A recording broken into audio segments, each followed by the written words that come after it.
नमस्कार मित्रांनो, SAP in Marathi या यूट्यूब चॅनलवरती तुमचं स्वागत आहे आणि मी प्रत्येक व्हिडिओच्या सुरुवातीला तुमचा धन्यवाद करतो. कारण तुम्ही आहात म्हणून आपला चॅनल आहे. बरोबर ना?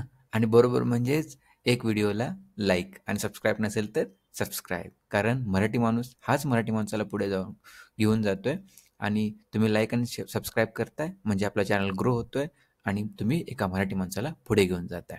चला मग आजचा व्हिडिओ आपण बनवतोय तो म्हणजे रिझ्यूमेबद्दल, तुमच्या बायोडेटाबद्दल आणि तो काय असणार आहे, की 10 मिनिटामध्ये तुमचा रिझ्यूमे कसा बनवायचा, बरोबर? आता तुम्ही म्हणाल, की रिझ्यूम बनवायला खूप दिवस लागतात.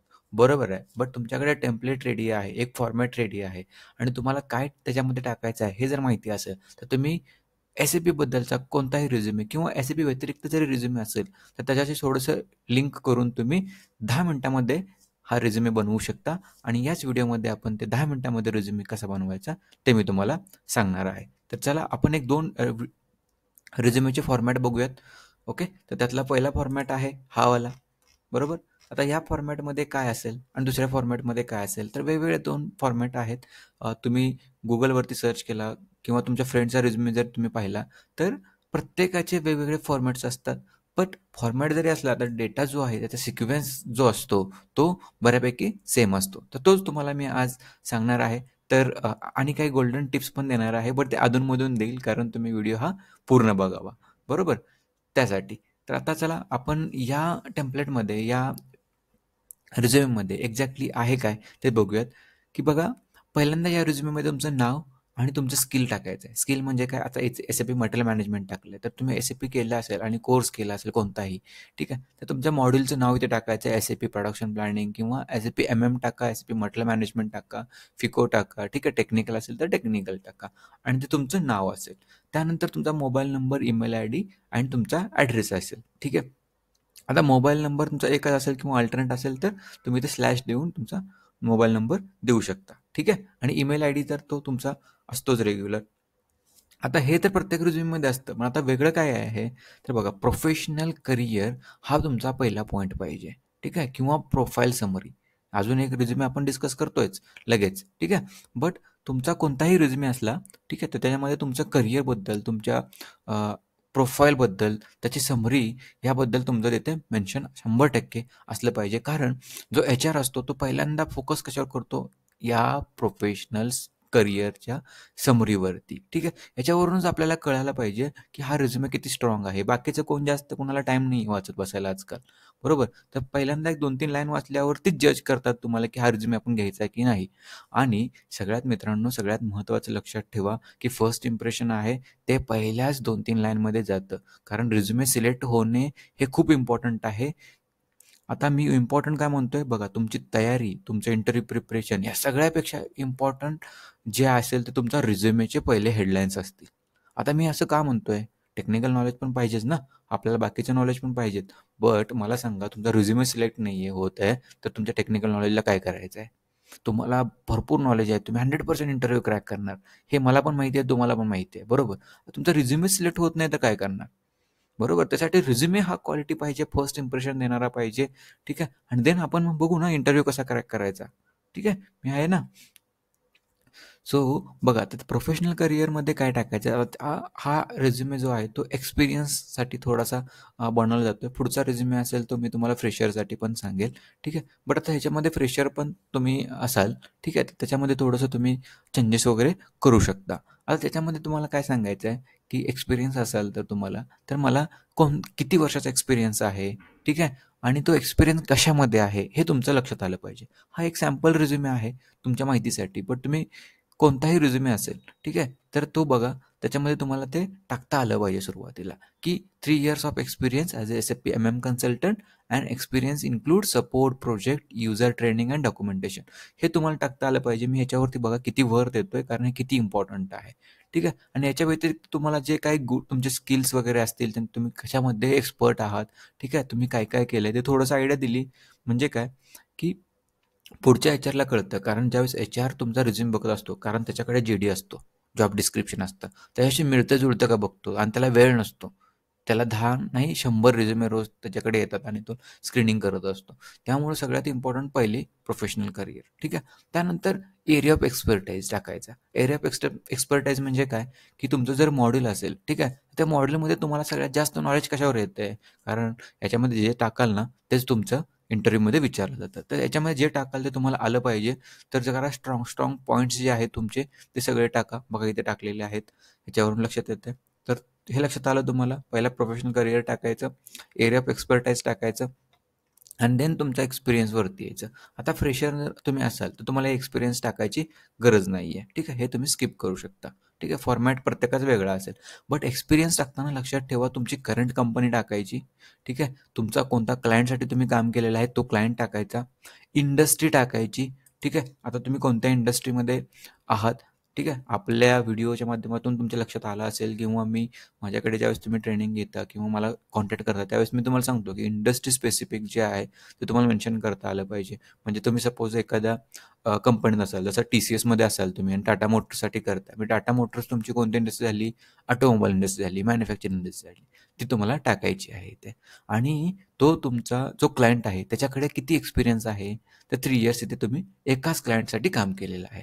आणि तिथे तुमचं डेझिग्नेशन काय होतं? सपोर्ट. म्हणजे याच्यावरून लक्षात येतं. कारण रिस्पॉन्सिबिलिटीज आणि रोल जे आहेत, ठीक आहे, ते बऱ्यापैकी कॉमन असतात. जे प्रत्येकाने प्रत्येक मॉड्यूलवरती जे काम करत असतात त्यावेळी तुम्हाला ज्या कन्सेप्ट असतात त्या तुम्हाला येतच असतात, ठीक आहे. बट हे लक्षात आलं पाहिजे की हे मेन पॉईंट तुमचे चुकता कामा नये, ठीक आहे. आणि एक्सपिरियन्स समरी टाकताना इथे तुम्ही हे टाका की मी फेब्रुवारी 2018 पासून टिल डेट आहे.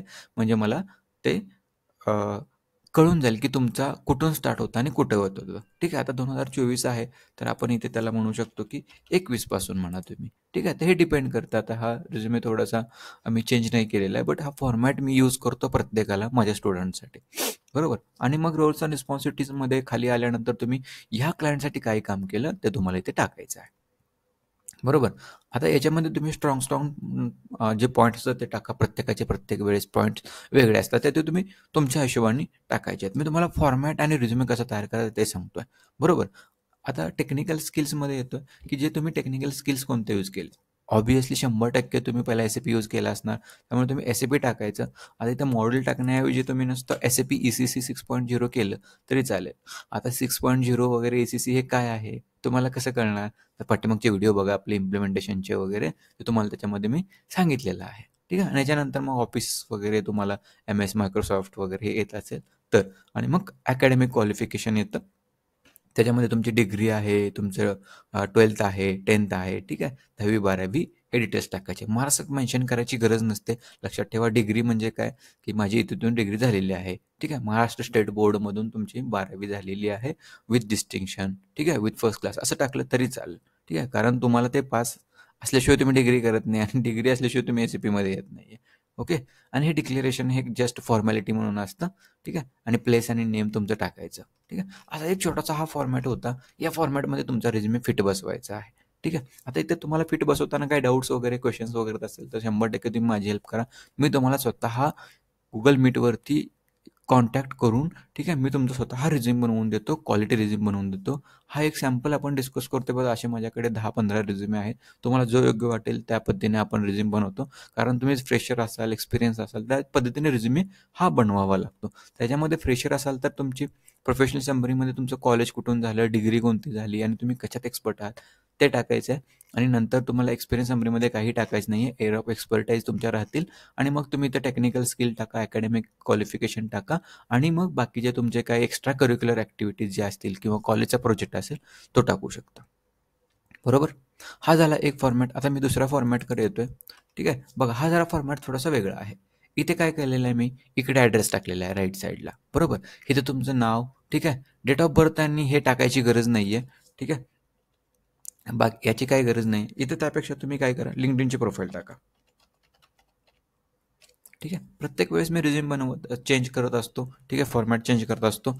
त्यामुळं ते थोडंसं आपण प्रत्येक वेळेस चेंज करतोच आहे, ठीक आहे. इथे पण बघा मी प्रोफाईल समरीने स्टार्ट केलेलं आहे. करिअर डिटेल्स असतो ते तुमचे प्रोफाईल. पहिल्यांदा तुमच्या लक्षात आलं पाहिजे की currently I am working as SAP support consultant in ABC private limited, ठीक आहे. या कंपनीमध्ये करतोय की माझ्याकडे टेक्निकल बॅकग्राऊंड आहे, माझी डिग्री कोणती आहे ते सांगितलेलं आहे, आपला एक्सपिरियन्स कशात आहे ते सांगितलेलं आहे आणि आपण काय केलेलं आहे. आणि मी लुकिंग फॉर बेटर प्रॉस्पेक्ट मी नवीन काहीतरी बघतोय. बेटर प्रॉस्पेक्ट म्हणजे काय, की तुम्ही पर्सनली, प्रोफेशनली ग्रो होणार आहे. असे हे वर्ड आहेत. तुम्ही स्क्रीनशॉट काढून ठेवा आणि तुमच्या रिझ्यूममध्ये पण चेंज करू शकता. लुकिंग फॉर बेटर प्रॉस्पेक्ट हा सेंटेन्स जे आहे, हे सेंटेन्स खूप इम्पॉर्टंट आहे. इम्प्रेशन पाडणारं सेंटेन्स आहे. देन तुमची कॉम्पिटन्सी जे SAP MM, SDPP, ABAP जे काय असेल ते तुम्ही टाकू शकता. तुम्ही ट्रेनिंग किंवा सर्टिफिकेशन झालं असेल, ग्लोबल सर्टिफिकेशन. आता ग्लोबल सर्टिफिकेशनसाठी आपला व्हिडिओ आहे, तो बघून घ्या काय असतं ते. पण तुमचं नॉर्मल सर्टिफिकेशन कोणत्या इन्स्टिट्यूटमध्ये झाले असेल तर ते तुम्ही टाकू शकता. ठीक आहे. आणि वर्ड्स थोडे चेंज केलेत आपण, की ओव्हरऑल SAP रिस्पॉन्सिबिलिटीज. ठीक आहे. ओव्हरऑल SAP रिस्पॉन्सिबिलिटीज म्हणजे काय, की तुमचा एक्सपिरियन्स जर असेल, ठीक आहे, तर तुमचा तो एक्सपिरियन्समध्ये तुम्ही काय काय केलं, तर टोटल ओव्हरऑल तुमचा 4, 5, 10 वर्षाच्या एक्सपिरियन्समध्ये, ठीक आहे, ते तुम्हाला इथे टाकायचं आहे. आणि जर तुम्ही फ्रेशर असाल, ठीक आहे, तर मग एरिया ऑफ एक्सपर्टीज आपण ज्या इथे बोललो होतो ते टाकायचं आहे. म्हणजे मला मला याच्यामध्ये नॉलेज आहे. ठीक आहे. आता याच्यामध्ये जास्त डिटेलमध्ये जात नाही मी, कारण हे तुम्ही तुमच्या पद्धतीने टाकू शकता. तुम्ही कशात एक्सपर्ट आहात ते. बट लक्षात ठेवा, इथं मी सुरुवातीला सेंटेन्स टाकताना बघा, एक्सपिरियन्स इन, एक्सपर्टाइज इन, ठीक आहे, एक्सलंट कॉन्फिगरेशन असे वर्ड वापरायचे आहेत. वर्कड ऑन, राईट, असे वर्ड्स तुम्हाला वापरायचे आहेत. आणि देन मग तुमचा एक्सपिरियन्स येतो. आता तुम्ही फ्रेशर आहात तर एक्सपिरियन्स टाकायची गरज नाही आहे. ओके. देन ऑर्गनायझेशनमध्ये बघा, मी इथे काय टाकलं आहे, पहिल्यांदा रोल टाकला आहे, मग इथे टाईम दिला आहे. ठीक आहे. देन हे तुमचं परत रिपीट झालं. ठीक आहे. हा प्रोजेक्ट कोणता होता, इंटरनल होता की कोणता होता. आता या ऑर्गनायझेशनमध्ये मी इंटरनल सपोर्टला होतो, कारण तुम्ही त्या कंपनीमध्ये सुपर युजर, एंड युजर असताना तुम्ही SAP रिझ्यूम बनवताय. तर तिथे इथे तुम्हाला इंटरनल सपोर्ट टाकायचा आहे, किंवा तुमच्या दुसऱ्या क्लायंटसाठी करणार असाल तर. आणि रिस्पॉन्सिबिलिटीजमध्ये मग तुम्ही तिथे काय काम केलं ते, ठीक आहे, आणि तुमचे ॲडिशनल स्किल्स, ट्रेनिंग जे असतील ते टाकायचे. आणि मग तुमचं एज्युकेशन. बाकी तसलं काही डेट वगैरे डिक्लेरेशन टाकायची गरज नाही आहे, कारण तुम्ही रिझ्युमे देताय हे तुमच्या फर्स्ट इम्प्रेशन आणि स्क्रीनिंगसाठी असतं. आपण रिझ्युमे दिल्यानंतर, सिलेक्शन झाल्यानंतर इंटरव्ह्यू देऊन क्रॅक करून आपण जाऊ ना पुढे. तेवढा ट्रस्ट तर प्रत्येकाला ठेवायलाच पाहिजे. अशा, कारण ह्या गोष्टी थोड्याशा मॅटर करतात. लक्षात ठेवा. तर बघा, ह्याचं फॉर्मॅटिंग, जरा हे बुलेट पॉईंट्स वगैरे जे आहेत, आता ते तुम्हाला मायक्रोसॉफ्ट वर्ड येतच, ठीक आहे, तर थोडंसं असं करा. पण कलरफुल वगैरे नका करू. फॉन्ट वगैरे यूज करायला बघा. फॉन्ट याचा बघा कोणता आहे, मी यूज करतो हा कॅम्बरिया. ठीक आहे. हा फॉन्ट आहे, आणि 10 ठेवतो किंवा 11 ठेवतो आपण, डिपेंड आहे. ठीक आहे.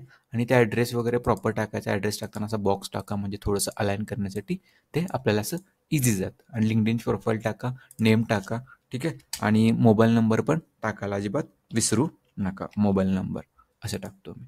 ओके. हे लक्षात आलं. आता हे तुमच्या लक्षात आलं असेल तर 100% तुमचा रिझ्युमे हा 10-15 मिनिटात बनतो. कारण ह्याच्यामध्ये काही विशेष नाही आहे. ओव्हरऑल SAP रिस्पॉन्सिबिलिटीज वगैरे आहेत. कारण हा फॉर्मॅट जर तुम्हाला भेटायचा असेल, मला कॉन्टॅक्ट करा, मी पाठवतो. ठीक आहे. बट याच्यामध्ये रिस्पॉन्सिबिलिटीजमध्ये थोडंसं एडिट करायचं, नाव वगैरे एडिट करायचं. बाकी काही मेजर एडिट करायची गरज नाही. कंपनीचं नाव वगैरे टाका तुम्ही. ठीक आहे. आणि याच्या व्यतिरिक्त तुम्ही काय केलं असेल ते. झालं 10 मिनिटामध्ये रिझ्यूम तयार. बरोबर. आणि तुम्हाला जर मदत पाहिजे असेल तर माझ्याकडे गोल्ड मेंबरशिप आहे. तुम्हाला इंटरव्ह्यू प्रिपरेशनसाठी, रिझ्युमे प्रिपरेशनसाठी स्वतः मी स्वतः तुम्हाला करून देतो. तुम्हाला काही करायची गरज नाही. फक्त तुम्हाला मला तुमचे डिटेल्स सांगायचे आहेत आणि मी ते सगळं करून देतो. तो सपोर्ट हवा असेल तर माझ्याशी कॉन्टॅक्ट करा. 100% तुमचा रिझ्युमे क्रॅक करून, म्हणजे इंटरव्ह्यू क्रॅक करून रिझ्युमे तुमचा कसा स्क्रीन होणार, ठीक आहे, याची काळजी मी घेईल तुमच्यासाठी. ठीक आहे. चला तर मित्रांनो, धन्यवाद. हा व्हिडिओ तुम्ही शेवटपर्यंत बघितल्याबद्दल. SAPमध्ये करिअर करा आणि अशाच नवीन नवीन व्हिडिओसाठी आपल्या चॅनलला सपोर्ट करत राहा. धन्यवाद मित्रांनो. जय महाराष्ट्र.